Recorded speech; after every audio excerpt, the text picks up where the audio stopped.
everyone, it's Emily Williams here, and welcome to the IHML Life Show. I have the incredible Niyc Pidgeon here with me. She's one of my friends, and she's also a best-selling Hay House author, positive psychologist, and success coach. So I'm going to read a little bit about Niyc, and then we're going to dive right in.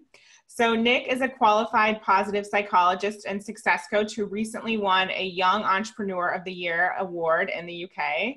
She proudly travels the world speaking, coaching, and helping women create more joy, personal power, and unstoppable success within themselves and their businesses. She has been appointed as a supporting partner at the United Nations Women UK and as an ambassador for their One Bracelet campaign to end violence against women. Niyc has been featured in media such as Mary Claire, Women's Health, The Daily Express, and Mind, Body, Green. Her best-selling book, Now Is Your Chance, is available worldwide in paperback, Kindle, and audiobook. Quite the impressive bio, Niyc. I've been hard at work. It's taken a few years. Yeah, it's so exciting to have you on the show. Honestly, I don't think you know this. I don't think I've shared this, but recently I did this little questionnaire where I wrote out who in my life brings me joy. And you are someone who was on that list. And it was a really small list, I have to admit. Thank you so much. Yeah, because you have such a beautiful spirit, and it's not surprising people will see why you're a positive psychologist. And, you know, sometimes there are people who don't practice what they preach, but you are definitely not that person. And so I know that the audience is in for a huge treat, and that having you here today is going to be life-changing for them. Well, thank you for having me on. Thank you for inviting me. It's really my pleasure and honor to be here. Oh, you're welcome. So what I find with all of my guests that I want to dive into right away today is that there's often some sort of turning point that led them to where they are now in the work that they do in the world. So I'd love to ask you, what was your turning point? It's a great question. And I think it's one of those questions that it's very easy to answer in hindsight. So quite often along the journey, we don't actually realize how profound and how important the experiences we have are. For me, probably my lowest low was, I remember being in bed one night, waking up from a nightmare and feeling absolutely terrified at the hallucinations and the flashbacks and the nightmares that I was having, recalling when I was actually raped.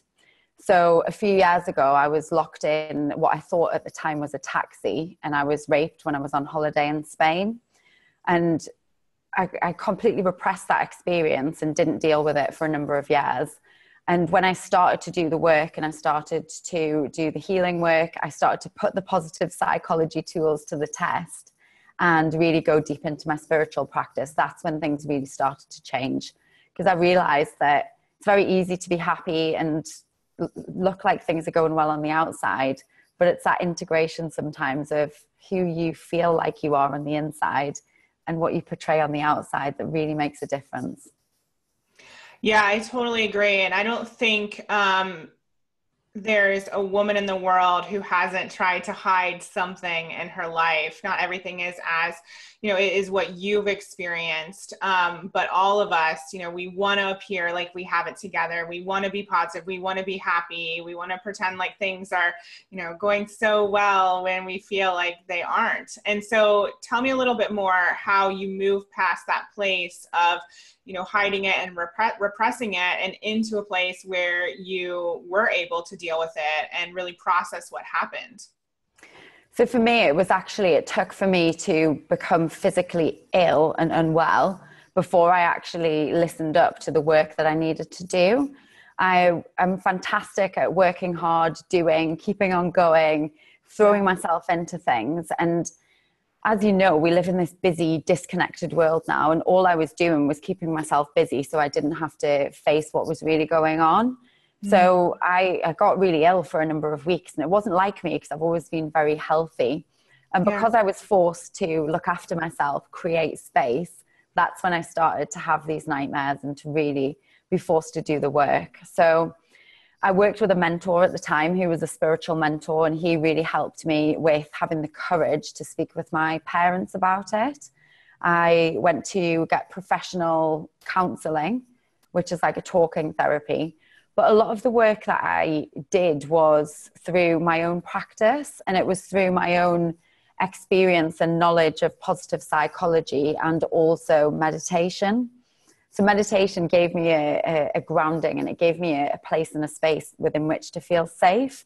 And I think whenever you're going through something that's hard, whether it's a trauma that's related to abuse or maybe a relationship or something, an accident or a struggle, whatever it is, whether it's small or whether it's large, it's hard to feel like you're safe and protected.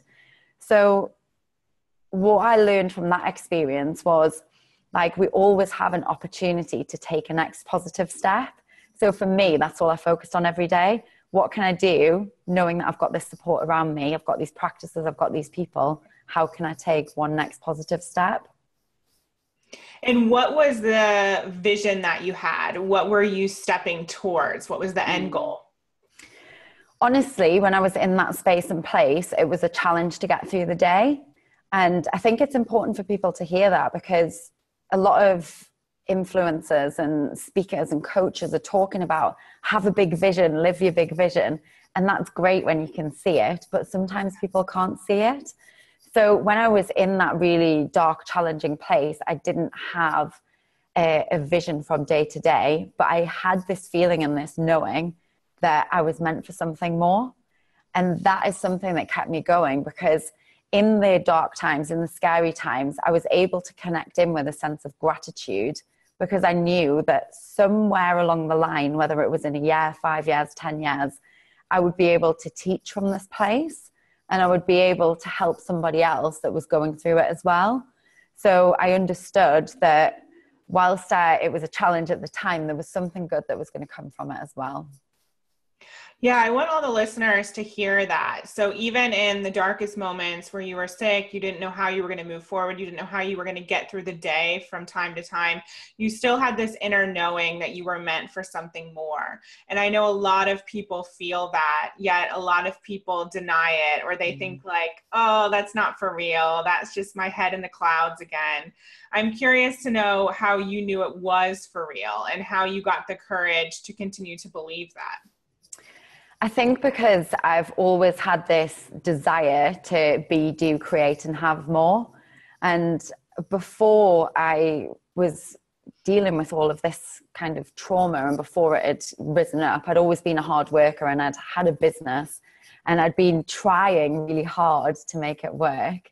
And I think it gave me the clarity to understand that there is something out there, and through hard work you can create success.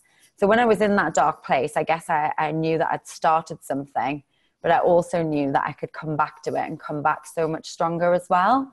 So that's something that I am really, really passionate about other people understanding now. The fact that no matter what you go through, whether it's a natural disaster or a daily disaster, we all have the power within us to create a change. Beautiful. So that's led you to the work you do now. So can you talk a little bit about your company that you've created and the women you work with? Yeah, of course. Thank you. So the work that I do is something that I'm grateful every day to do, because I get to wake up and be myself. So this integration of who I was before and what I learned during that traumatic kind of experience has allowed me to show up as myself every day. And I think that in itself is an amazing thing. So let me pause you for a second. And you just said that you integrated what happened to you previously. I think a lot of people would cut that off. So can you explain that a little bit more? Yeah, so I believe that we are gifted with all of our experiences to make us bigger and better and stronger people. Now, the work that I did when I was processing having been raped and all of the emotions and the fear and the terror that comes up within that, it was various different stages. I did various different processes. So getting through the day was the first thing. And then that moved into actually looking at how I could help others. And the final stage of my healing was finding gratitude for that experience. Now, from the outside looking in, that sounds like it's something that you wouldn't ever be able to do.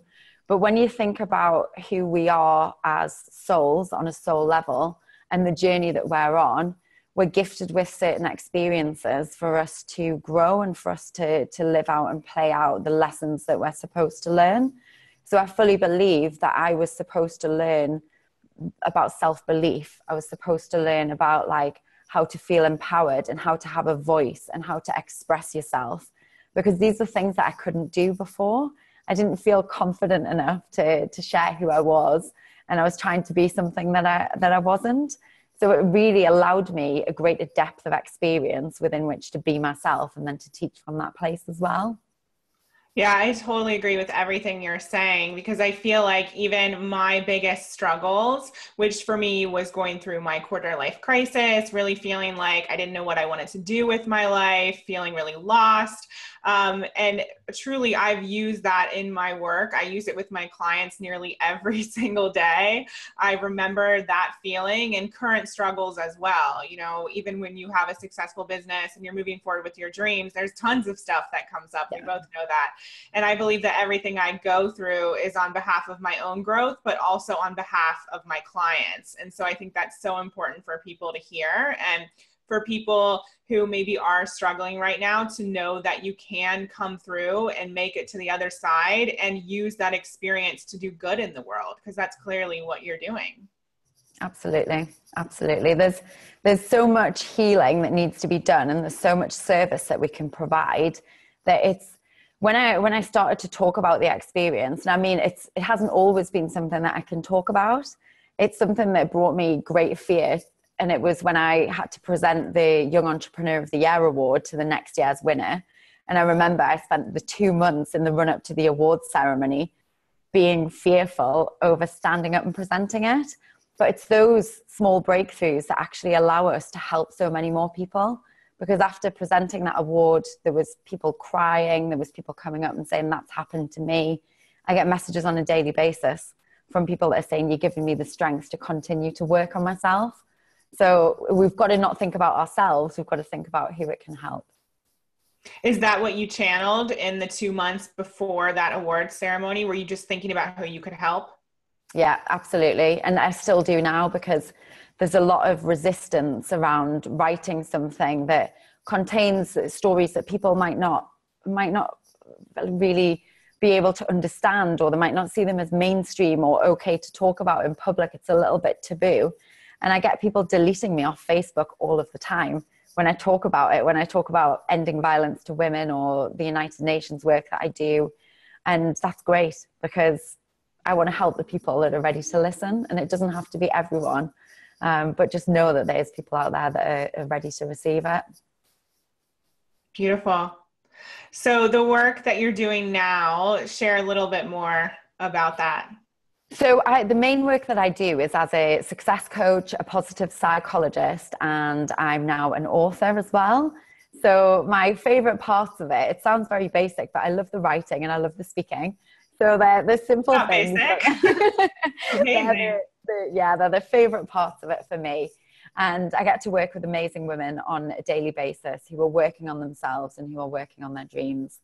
And the reason that I've done so much work with positive psychology is because for me, that science, it's the science of happiness and the science of how individuals and businesses can thrive. And for me, it provides almost like an umbrella over everything else that we do in our life. So positive psychology is protective of negative thoughts, negative emotions, negative feeling. It helps your business, it helps your relationships, it helps your health. So for me, I know I'm biased because I've studied it for a decade now, but it really is the thing that can help everything else in your life flourish. Can you give us a breakdown? I know you just described it a little bit here, but a breakdown of what positive psychology would look like if you use it in your everyday life. Yeah, for sure. So one of the main theories that we work with is called the PERMA criteria for flourishing. So the book that I wrote really uses this as a tool to help you understand it really in a really easy, practical way. So you have these 5 things, PERMA, and P is for positive emotions, E is for engagement, R is for relationships, M is for meaning, and A is for accomplishment. So if you have those 5 things in your world, then you're known to be psychologically flourishing and thriving. So if you can do things that make you feel happy, if you can practice gratitude to really boost your positive emotions, then you've got that part in place. If you can do work or an activity or a hobby that you love and you feel is interesting for you, then that's your engagement. Positive relationships, so people that support you and you support. Meaning and purpose, why you do, what gets you up out of bed in the morning, and then accomplishment. So knowing that you're constantly progressing and growing all of the time. And that gives you that sense of satisfaction and knowing that you're actually doing the work on yourself and it's making a difference. Oh, I love that. That's so easy to remember as well. Mm. So when clients come to you, are they coming with maybe some of those pieces of the puzzle ticked off, or where are they normally when they come and work with you? So a lot of people will have a sense of happiness and they'll have a sense of what it is that they feel is purposeful for them. But the work that we do together, I mean, most of my clients I work with for a full year, because as you know, the journey isn't simple and there's a lot of ups and downs and there's a lot of growth to be had when you least expect it. So we work on things, and women will come and work with me and they'll have a business and they'll think that they just want to work with the business. But what ends up happening is it's actually the personal growth as well as the growth of the business that really fulfills them. So it's we see that too at I Heart My Life. Everyone comes in for coaching training or to learn how to set up the sales funnel. And then when we ask them what their favorite part of the program was, they're like, oh, the mindset work. And I'm a completely different woman. And everyone says I look 10 years younger. And it's all these things that they never expected. Which is an amazing thing, because that's life-changing. Like, you can learn a skill, anybody can learn a skill, but to be able to give someone that transformation is it's just so wonderful, because they'll never be the same again.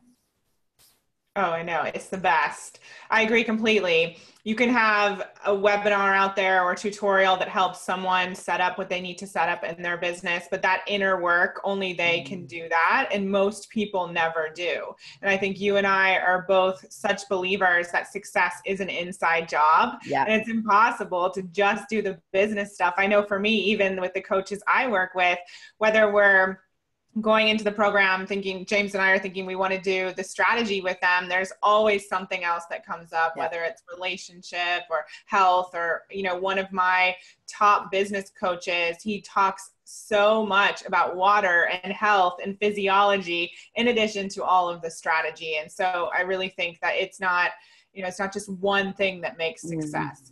Yeah. Agreed. Beautiful. So after the break, I want to talk a little bit more about gratitude, and I want to share my embarrassing gratitude story with all of the listeners. So we'll talk about that after the break. All right, it's Emily Williams here, and we're back with Niyc Pidgeon. She's a success coach and positive psychologist. And before we took our break, I said that I wanted to share a little bit about my embarrassing gratitude story. So let's dive right into that. And I want to know, while I'm talking about this, Niyc, if you have any embarrassing stories when it comes to positive psychology and what you've done to get yourself into a happier place. So I'll turn it over to you in a second. So for me, for anyone listening, I moved to London from Ohio on a whim, didn't know anyone, didn't have any money. I started grad school and had to apply for a student loan and had to wait forever for my student loan money to come in from the US. And then it was basically cut in half because the pound was so much stronger than the dollar at that time. And so my life, although I was excited to be in London, it wasn't turning out as expected. And I didn't really know how to change that. And then there was one day where I heard Oprah Winfrey talking about a gratitude journal. So I thought to myself, okay, well, Oprah probably knows what she's talking about. She's created this amazing empire. I'm going to listen to her. So I started my own little Tumblr blog, and you can still see it today. Maybe I'll share the link at some point. Started my little Tumblr blog, and every single day I would list out what I was grateful for. But literally in the beginning, it said things like my pumpkin spice latte, that person who opened the door for me, like the smallest little things. But although that's kind of embarrassing, I feel like that was something that helped shift my life, because before that, I was so focused on what wasn't going right, all those things that I just listed out. And then when I started to notice even those tiny little pumpkin spice latte details, I started to recognize all the things that were going well and that were moving my life, that were helping me move my life in the direction of my dreams. And so I just want to share that because, we all think that to make a huge shift in our lives, things have to be monumental or, it needs to be a big thing that we do every single day, but it can start with those little tiny pieces of gratitude for even the smallest things in your life. Absolutely. And I don't think that's embarrassing. I think that's amazing. And that's why gratitude works so well. So gratitude is one of the only positive psychology interventions that works with clinical populations. So people that are struggling with mental disorder and mental illness, as well as working with people that are moderately mentally healthy. And the reason is exactly the reason that you've just said. You could choose something as simple as the bed that you lay in, or a friend on the phone who has a conversation with you to make you feel good. And it's in those moments that we find our joy. And it really allows us that platform to understand that we already have so much rather than wanting more. Yeah, it's so true. And I think I just get embarrassed looking back at that journal that was like on Tumblr for everyone to see. And I'm like talking about the tiniest little things. I got to pet a cat today. Like seriously, it was stuff like that was on there. But I see what you're saying. And that's so true. Anyone can get into this practice. Absolutely. And that's why I made it the first chapter of my book. My brother used to always make fun of me because he said that every time I saw him, I was living in Los Angeles for a few years and I flew back to see him in England, and he picked me up from the airport and I said to him, I'm so grateful for something. And he said, I wondered how long it was going to take you to drop a G-bomb and say, I'm grateful. He said, you do it all of the time. And I said, well, I'm not going to stop now. I love that. I read that in the book as well. And I was like, that's brilliant. The G-bomb. Beautiful. Can you hold up the book? I know you have it there. Yes, I've got it right here. Amazing. So Niyc's book is called Now Is Your Chance. And it's available, you said Kindle, paperback, everything. Yeah. Audiobook. Yeah, all around the world. Amazon, Barnes & Noble, Indigo, on my website. So yeah. Amazing. So for everyone listening, definitely go out and get that. I've read it and James has read it, and it's really powerful. And the thing that I love about it is it makes positive psychology and creating your best life so simple, because the chapters are they're small, they're really digestible. It's simple action steps that literally anyone can do. Absolutely. And that was important for me because we're very busy, and I find myself sometimes not reading full chapters of books. So I thought, if I can't do it, then why should I expect anyone else to? So I'll make the book 30 really simple days and ways that you can put into practice practically straight away. Beautiful. So I'd love for you to share some of your, whether they're embarrassing or not, doesn't matter, but some of your current practices, because I think it's also interesting for those of us who have done this work and have done a lot of mindset work and personal development to know what it is that you do as you continue to go to the next level. I know you have a 7-figure business, and just like me, you're constantly going to the next level in every way. So what are some of your practices? So we're definitely always stretching ourselves. And I think a mistake that's very easy to make is that when you reach a goal, everything's done. And it's like a book. A book's never done. It's always a journey. That's a progression, and it's a growth, and it's an expansion.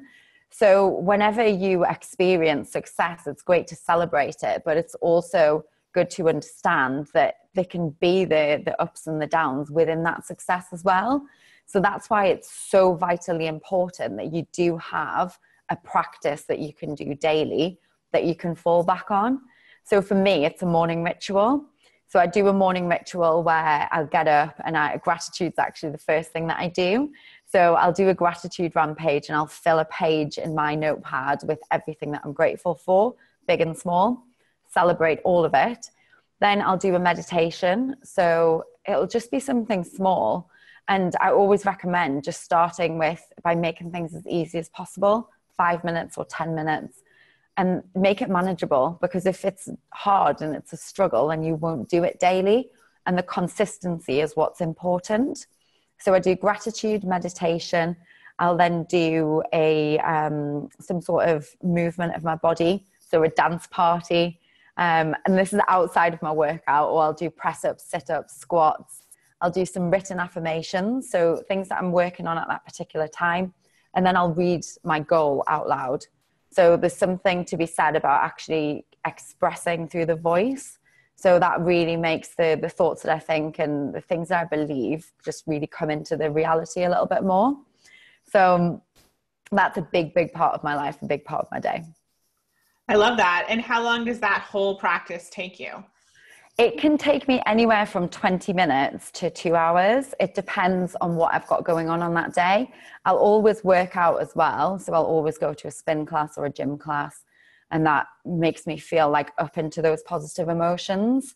And when you are experiencing positive emotions, that's when you are more creative. You obviously feel happier. It's when you build better relationships, you have better ideas, and you're more productive. So if you focused on just one thing to do at the start of your day, it's doing something that makes you feel good, that puts you into that place where you're more likely to have confidence in yourself. You're more likely to find that self-assurance, and then everything else can unfold from there. And when you talk about the goal that you read out loud, is that a goal that changes regularly? Is it like an annual goal? Tell us a little bit more.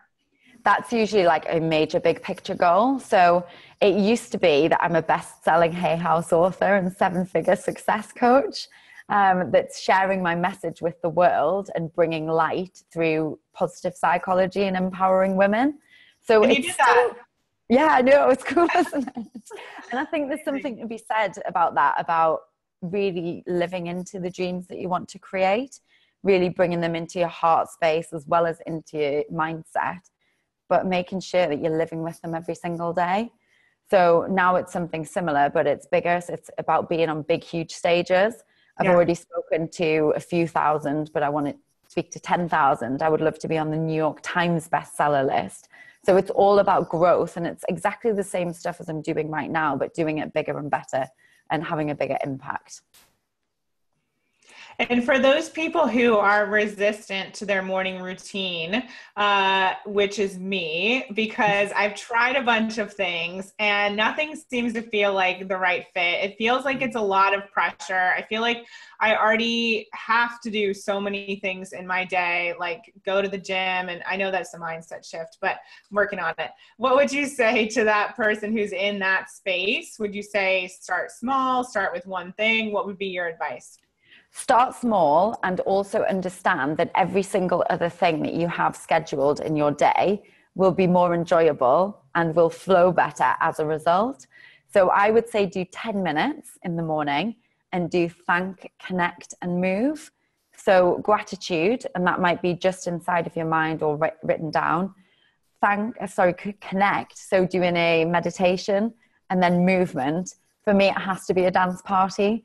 It's like, I'm like a child dancing around the kitchen in the morning, but it just gives you that. It helps with your self-expression. It helps with the energy, and it's so much fun as well. Everyone who knows me well, who's listening, will know that I will not be doing a dance party because I don't like to dance. I'm revealing a lot on this episode.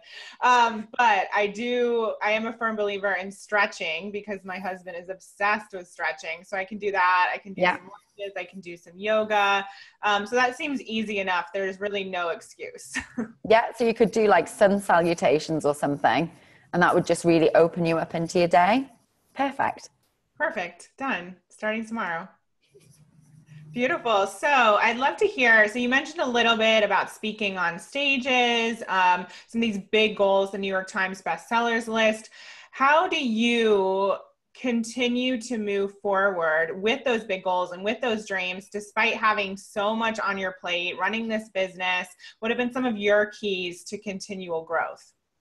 It's definitely something that I've had to examine over the past months, because we had a huge year last year. So we had a lot of international retreats that we were running. We had the book launch event. There was a lot going on. And I think I came away from all of those experiences and really had to do a lot of reflection on, obviously it had been amazing and it was fantastic for the brand and it's been such a whirlwind. But sometimes you just need to allow these experiences to really sink in.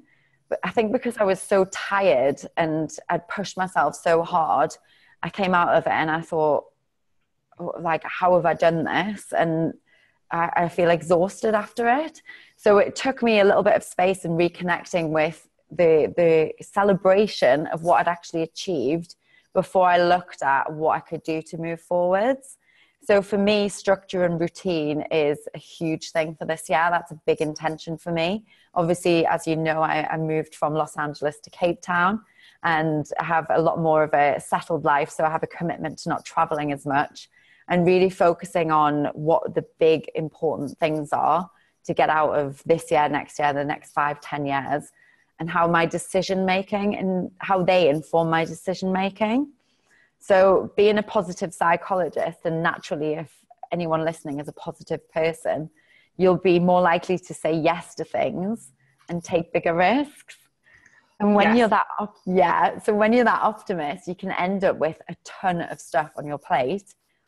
And then you end up, if you're driven and you're constantly accelerating and you don't have a break, that adds on more things. Yeah. So you can have too much, you can experience exhaustion, fatigue, and burnout. And really what we should be doing is enjoying the journey along the way. So it's about having some sort of system in place to say, I want to say yes, but I'm actually going to get one of my team to go through this checklist first and say, is this something that we need to be doing right now? Okay, so I want to talk about the checklist, but I also want to come back to this idea of celebrating because I think that's so key. But tell us a little bit about the checklist. What has to be on your list for you to say yes? So it would be the alignment with the big projects that we're working on. So the big goals. So things like, for example, last year, one of my big initiatives for the year was the book. So we had a lot of things, whether it was a collaboration or it was travel, that we said no to around the October, November time, because that was the time of the book launch. So thinking about what's really important and what you would love to look back at the end of the year and say, I did really well in that thing, and understand that your priorities have to come first.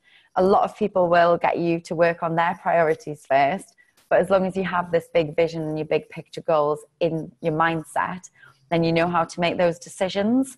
So it's thinking about, does it support the big goals? Does it support my health? Because with traveling so much, that's something that I've really felt it suffered over the years. Is it fun? It has to be fun. Yeah. Yeah. And that's one of the great choices that we get to make as entrepreneurs. We get to choose the things that we do. It's a very, very blessed place to be in. That's such a great reminder, because I think so many people who start a business, that's the dream, is to be able to have freedom of choice. But then you start the business, you start taking on clients, you start to have responsibility, and it feels like there's a lot more obligations than you expected. And so I think having that checklist, that's such a brilliant, tangible way that especially busy, driven people can check in and say, is this really in alignment with the big vision? Sometimes fear will be there and it's still in alignment. So, I wouldn't say that it should be all things that don't scare you, because if you're up leveling, you will feel some of that fear, but it should feel exciting. It should feel fun. It should feel like it's going to help move the needle and really contribute to that big picture goal. So I love that. Amazing. I'm going to use it. And, just to come back to the point about celebrating, I do think that a lot of us, we wait until we reach the big goal to actually celebrate. And this is something I practice with all of my clients. Every single Friday, we have Success Fridays in our Facebook group. So everyone posts something that they're proud of, something they did well, something they're excited about, so that we are constantly expressing gratitude, celebrating our success, really recognizing what's going well. Because if you wait until you reach the goal, sometimes you get to the end of that launch, you have that one glass of champagne, and it's like, really, this is what I just worked 6 months for?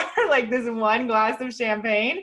And if we're not living the life that we want along with living our dream, then what are we doing? Absolutely. So one of the chapters in the book where I really touched on that, but just not necessarily only in relation to success in business, was the chapter that's about seeing the good in everything. So when we're children, we look around us and we're like, whoa, how amazing is this? How amazing is that butterfly or that cat that you saw? And actually becoming more childlike and more appreciative of the awesome things in our world can allow you to celebrate things that are, yes, the big things, but also the little things along the way. So noticing a blue sky and being grateful for that, or celebrating somebody else's win and really feeling that and really getting connected with that. It's a really, really amazing way to live.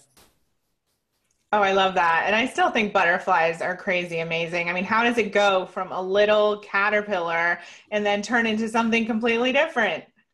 I know. Maybe I need a butterfly expert on this show or something at some point.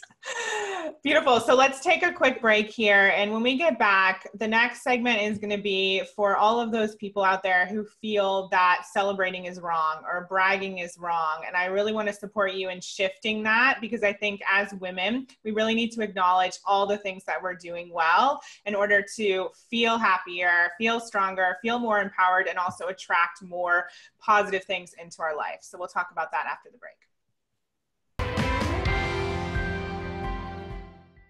All right, everyone, it's Emily Williams. This is the I Heart My Life show, and I have Niyc Pidgeon here with me. She's a positive psychologist and success coach and best-selling Hay House author. So before we took that pause, we were talking a little bit about celebration and sharing how it's so important to look for all the good that's happening in your life.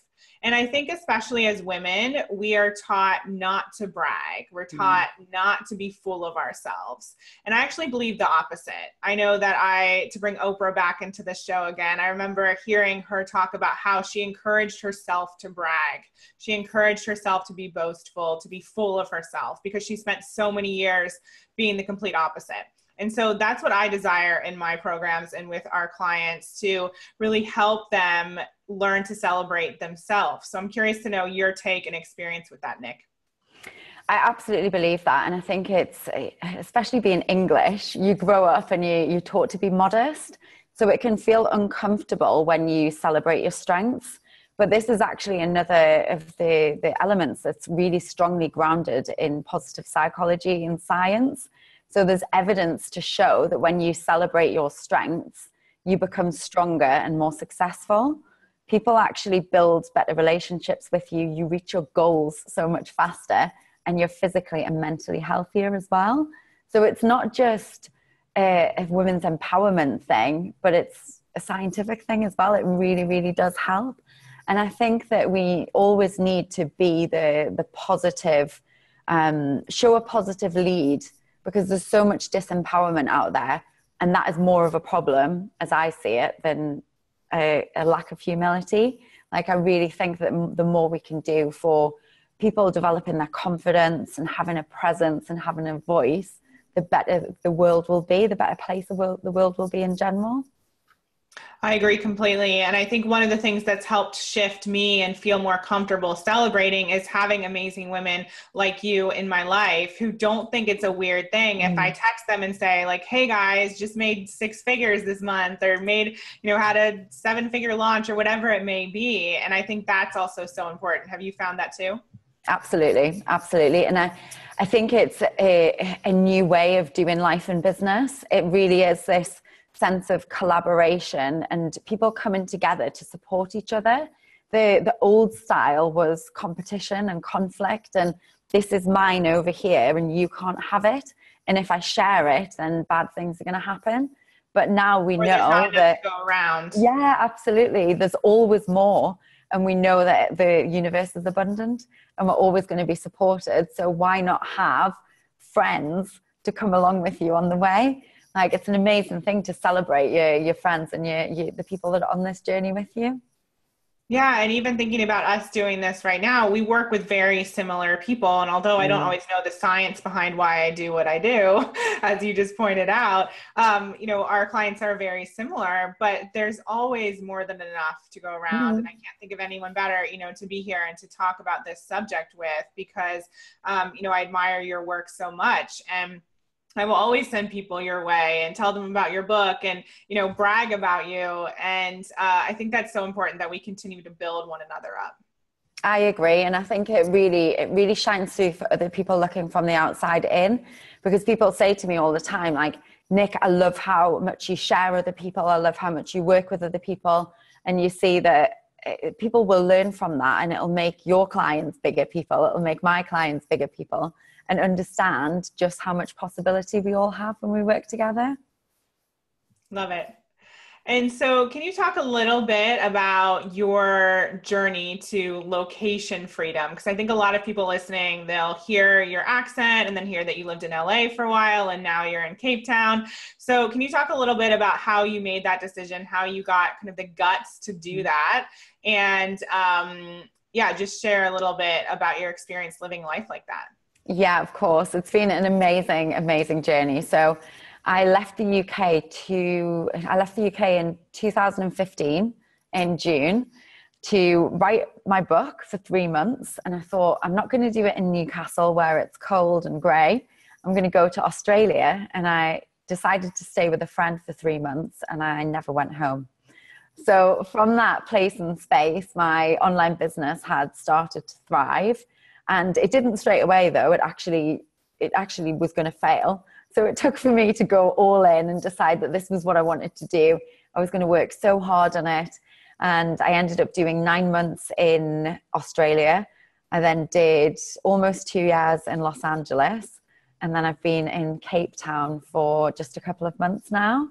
And what it took for me to do that was for me to have the vision to see what was possible, for me to know that you actually can have a laptop, Wi-Fi, and a dream, and actually make that happen and make it a lifestyle for yourself. So last year I took 67 flights, which is a ridiculous number of flights, but it meant that I could speak in places like Hollywood and Miami. It meant that I could travel and see my family or have 30th birthday parties wherever I wanted in the world.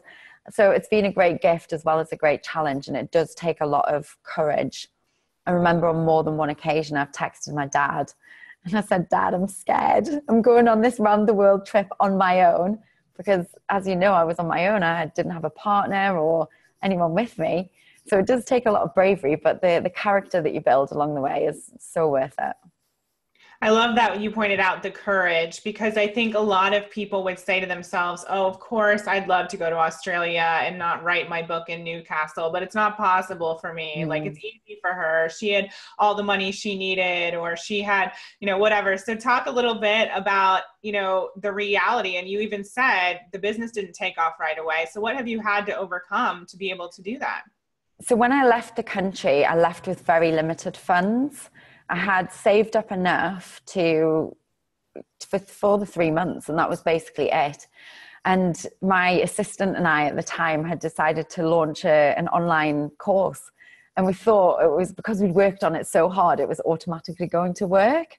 But it was a group coaching program, and we had a grand total of 1 person sign up, and 1 person isn't a group. So you can imagine I'm now on the other side of the world. I've sold my car. I've moved out of my apartment. I've literally got, I think I had $1,100 in my bank account, and things weren't working. So I was faced with a decision, and the decision that I made was actually to work with a coach. So I hired a coach to help me get the confidence and to have this strategy in place so that I could completely change things. From that point, that month, I made $35,000 in a month, my first month in business. Wow. And do you attribute that to working with the coach, or what helped you transform? It was absolutely working with the coach so that I could see my own brilliance, and so that I could see how much I already knew and already had, and then put that into a place with a proven method. So I know that if I hadn't have worked with a coach at that time, then I wouldn't be where I am now. And why do you think we can't see our brilliance? I feel like it's a lot of conditioning that is built up over time. So we're conditioned to believe that we can't have more, or we've learned a behavior, whether it's been from school or whether it's been from a parent, that says money doesn't grow on trees. You can't have it all. So for me, at that time, I had my parents and my brother saying, you need to get a job, Nick. You can't do this. You can't be an entrepreneur. Why do you think you can write a book? So it was a challenge for me to go back to the practices that I knew again, to immerse myself in positivity, in podcasts, in movement, and actually get centered on what I wanted and what was true for me, and find that knowing inside of myself once more that said, you know what, I don't care what anybody else thinks because I know that I can do this. And that's what it took. I think a lot of people will resonate with that because they might not have the most supportive friends and family or people that get it. And the truth is most people, they're not inside of your heart. They don't know what's there. They just want to protect you. They just want the best for you. And so it's not coming from an evil place. It's coming from a place of love, but it still doesn't feel good when you're this driven person and you know what you're capable of, and you don't have that support. So I think that's such a great reminder. And so you hit the $35,000 and things started to shift. Tell us what happened from there. So from there, I decided to extend my trip. I decided to stay in Australia and continue this journey. I then went on to create 6 figures within the first 3 months of the business, which was an amazing thing and gave me so much new energy and momentum to keep on going. So I thought at that time, it kind of gave me a lot of more opportunities and choices and confidence, knowing that I'd made it work in one place. And Los Angeles was always the place that I wanted to end up. But I was scared and I didn't go because I was on my own. But then one of my team said she would come with me. So I took the business, met up with one of my team for 3 months in Los Angeles and ended up staying there. Oh, wow. I didn't know that. That's incredible. Is the team member still there? She is still in the States. Yeah. She still lives in the States and we still work together. Amazing.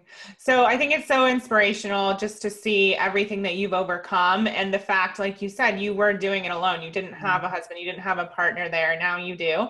But you know, at the time it was all you, and you didn't even have the belief of everyone around you. And so talk a little bit about how you started to create your tribe of people who did believe in you and did share a common mindset. Yeah, I think your tribe, they're always around you. You just don't realize. So it's about noticing who those cheerleaders are for you and really giving them the gratitude and giving them the space that they deserve. Because there's been people in my life, whether it's been a teacher, my old English teacher, he was always a champion. I had one of my friend's mums, my ex-partner's dad. So you'll notice there's certain people along your journey that are there supporting and inspiring you. But then you naturally have an ability to attract people that are the same type of person as you. And for me, it's not that I've ever gone out to like meet people, or do you know what I mean? I haven't intentionally just like targeted people, but by being myself and by loving what I do and by always having a desire and a commitment to create value first, I've developed fantastic relationships. And one of the things that people are really surprised at is whenever I meet someone and I say, tell me about the amazing things that you do and I'd love to learn. And then they tell me and I'm like, wow, that's amazing. How can I help you? Just tell me how I can help. And people are literally like, what? You don't want something from me? And I'm like, no, like, tell me how I can help you. And I think when you're building relationships, that's a really powerful place to be committed to come from, because we should always look for what we can give rather than what we can get, and that will always stand us in good stead, and we'll have amazing people around us for the long term. Oh, I think that's so beautiful and so true. And I know for me, so many doors have been opened through relationships and through people who are givers, and I try and reciprocate that as much as I possibly can because it's so true. So one of the questions that I love to ask all of the people on this show is, what has enabled you to create a life that's better than your dreams? I think for me, it is a commitment to working hard. So you can't get away from the fact that if you want something, then you have to go out and you've got to do it yourself. Yes, people can support you and help you, but you've got to do the work and you've got to be the driver in that. I've also been willing to take risks where other people wouldn't necessarily be willing to take risks. And there's been times, the night before my book launch, Emily, before the actual event, I was texting my partner and one of my team, and I said, I'm scared. I don't want to do it. I want to cancel it. So we have all of these thoughts and these feelings, but the difference between the people that do and the people that don't do is that the people that do continue to push themselves, they continue to take the risk, because it feels like a risk putting yourself out there, out of your comfort zone, but you've got to keep on going to keep on growing. I love that. And we did talk a little bit about fear and how that's going to show up. If you're continuing to go to the next level, to push yourself, to push the boundaries, then you're going to feel fear because you're human and your ego and mind likes to tell you that it's not safe, but you know in your heart what's possible and what you desire. And if that step will lead you towards that big picture vision, then you take it anyway. Do it. Yeah, absolutely. So what would you say in the next chapter, even the next year, what are you most excited about? So I'm very excited about obviously growing the book some more, because one thing that I've learned about the book is that just because you've written it, it's not over. So it's such a tool that I want to get into the hands of as many people as possible. I want to do some more live events. So I'm speaking at some Hay House events and running my own live events as well. Less travel and more depth of experience. So I'm running some retreats, but I'm running them here in Cape Town. So we're just really looking forward to doing more with what I've already created. When you say depth of experience, can you describe that a little more? Yeah, so obviously I have a very new relationship and I want to really have a focus on that. So a lot of my intentions and initiatives over the past years have been business related, because that's been my primary focus. And I still have them, but I really want to focus on this relationship and this family side of things as well, because it's new for me and it's something that I'm really enjoying the experience of already. So I really want to give enough attention and time and care for that as well. I love it. Yeah. And I know you and I are about having it all and that it's possible to have it all. Yeah. Beautiful. So where can people find you online? How can they follow you? And do you have anything that you'd like them to opt in for to experience? Yeah, of course. So I'm online at nicpidgeon.com and on Facebook and LinkedIn at Niyc Pidgeon as well. And then Instagram, Niyc Pidge. So I can be found all over social media. And I would love for your support in buying and sharing the book. So a big initiative that I have with Now Is Your Chance is that you buy one of the books for yourself. You also buy one for someone else and you pay it forwards. So you give a copy of the book to somebody else. You ask them to give the copy of the book to somebody else as well, to spread the message of happiness far and wide. Oh, that's so beautiful. And so people can find that on your website or Amazon, I assume? Yeah, both of those places. Awesome. And then I think you also have your $35,000 free gift as well on the site. Is that right? Yeah, absolutely. So there's a 35K and 35 days free case study training that I'm sharing as well. And then also a millionaire morning ritual.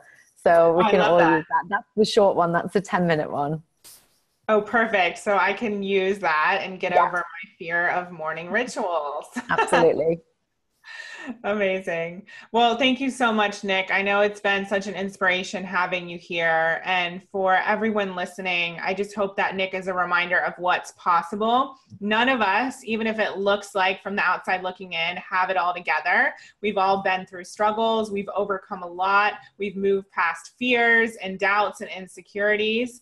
And so if you're facing any of those today, just know that it's possible for you to shift your life, to move into a more positive place, to create the life and the wealth and the business of your dreams. You can create that life that's better than your dreams. And now is your chance. So take action starting today. And I look forward to seeing you on another episode of the I Heart My Life show very soon. Thanks, Niyc. Talk to you soon, everyone. Bye. Thanks for tuning in. Be sure to follow me on Facebook and Instagram at I Heart My Life Now. And did you know I'm on the radio every single day? Visit americaoutloud.com to download the Talk Radio app so you can tune in at 8 a.m. Eastern and 1 p.m. GMT.